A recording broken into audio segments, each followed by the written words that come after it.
All right, buckle up everybody, because today we are diving deep into some news that is really shaking up the tech world. SoftBank and OpenAI, they're joining forces. And when these two get together, it's going to be big. Now, some of you might be thinking, hold on, who's SoftBank again? Well, let me tell you, they're not your average tech company. They're like the daredevils of the investment world, always making these huge, kind of crazy bets. Uber, yeah, they were in on that WeWork. They poured money into that too. Basically, if there's a risky but potentially groundbreaking venture, SoftBank's probably somewhere in the mix. But now they're teaming up with OpenAI. And OpenAI, well, they're a different breed altogether. They're not so much about the business side of things. They're all about pushing the limits of what AI can actually do. These are the folks behind ChatGPT, the chatbot that can write poems, code, and even hold pretty convincing conversations. So you've got these two powerhouses coming together to form a brand new company. And it's a fascinating dynamic, isn't it? You've got SoftBank, they're like the high roller, always going all in. And then OpenAI, they're more like the quiet genius working behind the scenes to develop these incredible AI capabilities. Yeah, it's like a buddy cop movie waiting to happen. You got the risk taker and the brainiac teaming up to, change the world with AI. But hold on a sec. Why should we, the average folks out here, actually care about this tech power couple? Is this just a bunch of Silicon Valley hype? No, it's bigger than that. This isn't just about some cool tech demos or lab experiments. This partnership has the potential to take AI from something we just read about in articles to something we use every single day. So less sci-fi movie and more that thing I used to order groceries online, but on steroids. Exactly. Think of it this way. OpenAI, they've got the algorithms, the secret sauce that makes AI tick. But to really train those algorithms, to make them truly powerful, they need a massive amount of data. The fuel for the AI fire, so to speak. Right, and that's where SoftBank steps in. They have the resources, the reach to get that data. They can scale OpenAI's tech up to a whole new level. Okay, so we've got the brains and the brawn, that's clear. But how will this actually change our everyday lives? Will I be having a conversation with my refrigerator tomorrow? Well, maybe not tomorrow, but one area they're focusing on is what they call enterprise AI solutions. Think of it like this. What if businesses could run smoother, make smarter decisions, and even predict what customers want before they even know it themselves? Okay, so less about robots taking our jobs and more about robots doing all the annoying tasks we all hate. Precisely. Imagine customer service that actually works seamlessly, or supply chains that are so efficient there are never any shortages or delays. All right, I'm starting to see the appeal. And that's just the beginning? Oh, there's more. Hit me with it. There's the whole world of AI-powered apps. Now, this is where it gets really interesting. Think about apps that are so personalized, so tailored to your needs. It's like they know you better than you know yourself. Okay, I'm picturing a virtual assistant that's like Jarvis from Iron Man. But instead of helping Tony Stark build cool suits, it's helping me remember where I put my keys. Yeah, something like that. It's about anticipating your needs, making your life easier, and honestly, maybe even a little bit cooler. Okay, I'm sold. Sign me up for my own AI Jarvis. But before we get carried away, dreaming of robot butlers, what about the competition? Don't other tech giants like Google and Amazon already have a massive head start in the AI game? They absolutely do. Google and Amazon, they're like the empires of the tech world, right? They've got the platforms, the data, the whole ecosystem. Right. They're the big dogs. But here's the thing. What they haven't always been as good at is pure cutting-edge AI research. And that's where OpenAI comes in, with their secret sauce algorithms. Exactly. And with SoftBank's backing, they have the potential to leapfrog the competition, to come up with breakthroughs that nobody else saw coming. So it's kind of like a David and Goliath situation. Mm-hmm. The scrappy underdog taking on the established giants. In a way, yes. And that's what makes this so exciting. This partnership could shake things up, accelerate innovation, and ultimately lead to better AI for everyone. Okay, so it's not just a tech story. It's a story about competition, about disruption, about the potential to change the world. But hold on, I got to ask. All this talk about revolutionizing industries and changing the world, isn't all of this focused on Japan and Asia? Why there specifically? That's a great question, and it's all about leverage. SoftBank has incredibly strong connections in Asia, especially in Japan.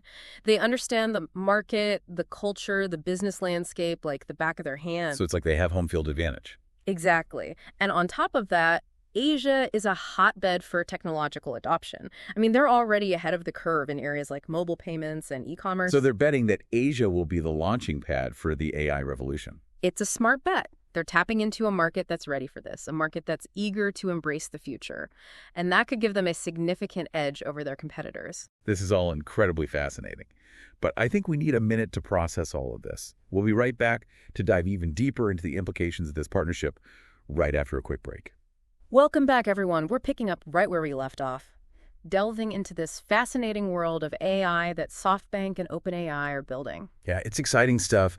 But to be honest, I'm still trying to wrap my head around it all. I mean, we were talking about these AI-powered apps that feel like something straight out of a movie. But how close are we really to living in a world where our apps know us better than we know ourselves? It's closer than you might think. And this is where things get really interesting. Because we're not just talking about apps that are slightly better versions of what we have now. We're talking about a fundamental shift in how we interact with technology. Okay, intrigue me. What kind of shift are we talking about here? Let's take healthcare as an example. Imagine an app that doesn't just track your steps and calories, but it analyzes your entire health history, your genetics, your lifestyle choices, and uses all of that to predict potential health risks years before they might even develop. Whoa, hold on. That's like having a personal health oracle right there in your pocket. But is that even realistic? With the amount of data we're generating every day, and the incredible advancements we're seeing in AI algorithms, it's becoming more realistic by the minute. And think about the potential benefits: early detection of diseases, personalized treatment plans, even preventative measures tailored to your individual needs. Okay, yeah, I see the appeal. But this all relies on AI having access to incredibly personal information, right? What about data privacy and security? That's a pretty big concern. Absolutely, you're right. And that's why the ethical considerations around AI are so crucial. It's not enough to just develop powerful technology. We have to develop it responsibly. So how do we strike that balance between pushing the boundaries of innovation and protecting our privacy? It's going to require a multi-pronged approach. We need stronger regulations and safeguards around data collection and usage. We need to be way more transparent about how AI systems are actually using our data. And we need to give individuals much more control over their own information. Okay, that makes sense. But data privacy isn't the only ethical concern, right? What about the potential for bias in these AI systems? That's another critical issue. Remember, AI algorithms, they're trained on data.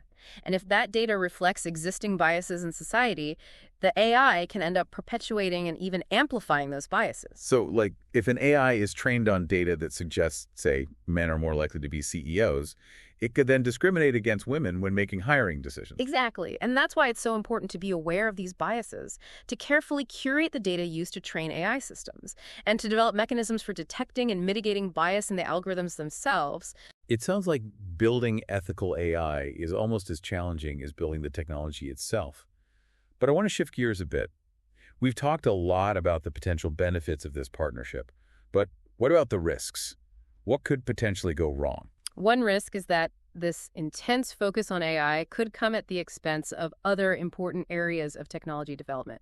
We don't want to put all our eggs in one basket, so to speak. So it's important to maintain a balanced approach. Yeah. Not get so caught up in the AI hype that we neglect other promising areas of innovation. Precisely. And we also need to be mindful of the potential economic consequences of widespread AI adoption. Some jobs will inevitably be automated, and we need to be thinking about how to prepare the workforce for these changes, how to reskill and retrain people for the jobs of the future. Those were all valid points. It's easy to get caught up in the excitement of all this new technology. But we got to be realistic about the challenges and potential downsides as well. Absolutely. AI has incredible potential to improve our lives. But we have to approach it with a critical eye, thinking carefully about the ethical, social, and economic implications. So it's not just about building cool tech. It's about building a better future for everyone. But hey, let's indulge in a bit of speculation for a minute. What are some of the wildest, most unexpected possibilities that this partnership could unlock? Well, one area I find particularly fascinating is the potential for AI to actually enhance human creativity. Wait, really? I always thought of AI as being more analytical, logical, not necessarily creative. That's a common misconception. AI is already being used to generate music, art, even write poetry and screenplays. And as these algorithms become even more sophisticated, they could become powerful tools for human artists and creators, helping them to push the boundaries of their imagination even further. So like imagine an AI that could help a musician compose a symphony or a painter create a masterpiece. Exactly. And it could go beyond just generating content. AI could actually help us understand the underlying principles of creativity, the patterns and structures that make something truly beautiful or moving. Wow, that's mind-blowing. It's like AI could become a muse for human creativity. In a way, yes. And that's just one example. There are countless other possibilities that we haven't even begun to imagine. Okay, this is all incredibly exciting, but I have to bring us back down to earth for a second. We've talked a lot about the big picture, the potential, the risks, the ethical considerations, but what about the nitty-gritty details? How will this partnership actually work in practice? What are the specific steps they'll take to achieve these ambitious goals? Well, one of the first things they'll need to do is establish a strong team. Engineers, researchers, data scientists, the best of the best. And they'll need to create a collaborative environment where these brilliant minds can work together seamlessly. So it's not just about throwing money at the problem. It's about building a culture of innovation and collaboration. Exactly.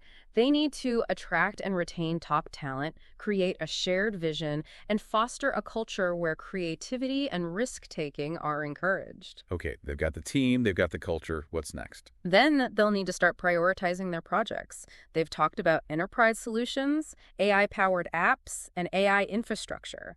They can't do everything at once, so they'll need to make some strategic decisions about where to focus their efforts first. So it's like a giant game of chess. Yeah. Where they're trying to anticipate the moves of their competitors and position themselves for long-term success. Exactly. And they'll have to be adaptable, too. Adjust their strategy as the market evolves and as new technologies emerge. That sounds like this partnership's going to be a wild ride, full of twists and turns and unexpected challenges. It definitely won't be boring. And the stakes are incredibly high. But if they can navigate these challenges successfully, the rewards could be truly transformative. Well, I think we've covered a lot of ground in this part of our deep dive. We've talked about the potential of AI-powered apps, the ethical concerns, the potential risks and rewards, and even the practical challenges of making this partnership actually work. We've only just scratched the surface, really, but hopefully we've given our listeners a better understanding of what's at stake here and what to watch for in the coming months and years. All right, so let's move on to the final part of our deep dive, where we'll explore the business side of this partnership, their financial strategies, and maybe even make some bold predictions about their future success. Welcome back, everyone. We've talked about the why, we talked about the what of this SoftBank OpenAI alliance, and honestly, I gotta say, my mind is still reeling a little from all the possibilities. But now let's get down to brass tacks, because this isn't just some futuristic fantasy. This is also a business story, and a big one at that. Absolutely. Even world-changing AI needs to, well, make money, right?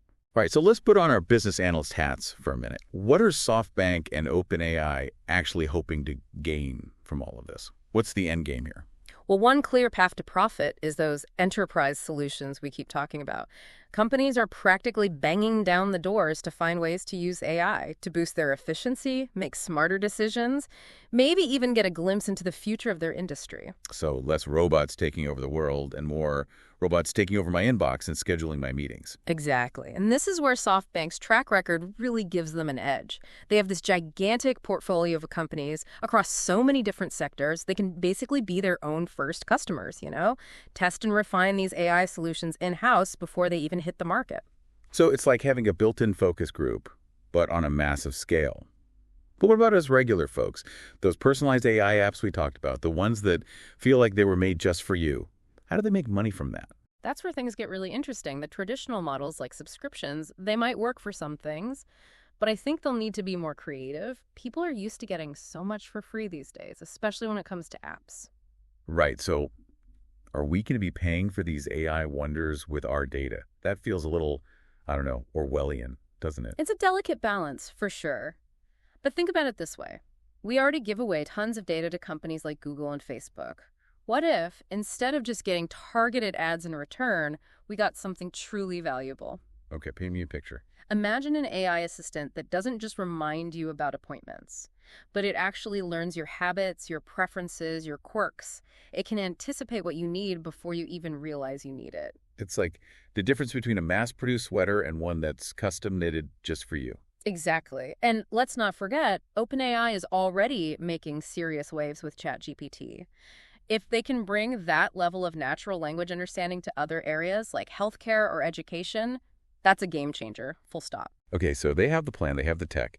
But is this focus on Japan and Asia really a smart move? I mean, aren't the biggest tech companies all based in the U.S.?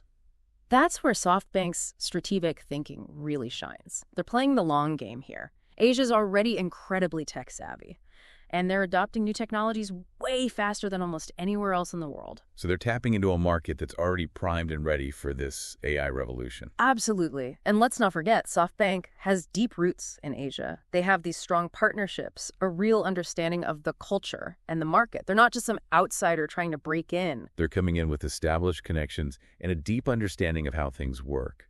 So they're not just betting on the tech, they're betting on the people, the culture, the whole ecosystem. But let's be honest, this is a crowded field, right? Google, Amazon, Microsoft, they're all pouring money into AI. Can SoftBank and OpenAI really compete with those giants? That's the billion-dollar question, isn't it? The big players, they definitely have the resources, the infrastructure, the name recognition. But SoftBank and OpenAI, they bring something different to the table. It's that high-risk, high-reward mentality combined with a laser focus on pushing the boundaries of AI research. So they're not trying to be another Google or Amazon. They're trying to do something completely new. Exactly. And that's what makes this so fascinating. They're not following the playbook. They're writing their own. I love that. Okay, final question, and it's the big one. What's your prediction? Will they succeed? Will they fail? Will they take over the world? Well, world domination might be a bit of a stretch, but I do think this partnership has the potential to be truly transformative. We're still in the very early stages of the AI revolution, and there are no guarantees of success. But if any team has the ingredients to make a real impact, it's this one. So the future is uncertain, but it's definitely going to be exciting to watch it unfold. Absolutely. And who knows, maybe in 5 years we'll look back at this deep dive and realize we were witnessing the birth of something truly revolutionary. Well, on that note, I think we've reached the end of our journey into the world of SoftBank and OpenAI. We've explored the motivations, the technologies, the ethical concerns, the business strategies, and even indulged in a bit of speculation about the future. It's been quite a ride. And remember, folks, this is just the beginning. The AI revolution is still in its infancy, and there's so much more to come. So stay curious, stay informed, and stay tuned. Because the future of AI is just getting started. This has been The Deep Dive, your shortcut to being well-informed. We'll see you next time.